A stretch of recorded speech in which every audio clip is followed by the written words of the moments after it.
hole here. This goes right down to the muscle fascia, that white that you see at the bottom. And we're going to close that pocket like that. So this just stops the bleeding here. If you feel any stinging or warmth, let me know. I'll have you lift your chin up just a smidge. There you go.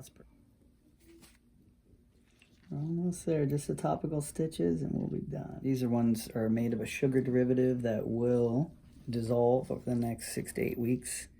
And the ones on top she'll get out in 2 weeks that are made of nylon. See, her fat has already redistributed and we kind of pulled it together. There's no real indent there. We pulled everything where that pocket was and closed the pocket so she doesn't get a hematoma. Usually we have music going, but I play it on my phone. I'm taking video instead. And you can see on the video lots of short hairs we trimmed here.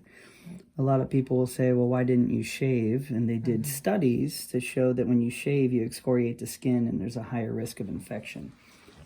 So it's actually recommended to trim the hair short so they don't get caught in the suture, but they're not all the way down to irritate the skin. Right.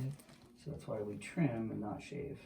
For all the Instagram surgeons out there that want to ask questions. You can see when you look at the surgery site, you'll have the tissue kind of bunches up. And that's called tissue eversion. It takes off the tension. If you just bring it together like this, every time she bends down, it's going to pull on where you cut.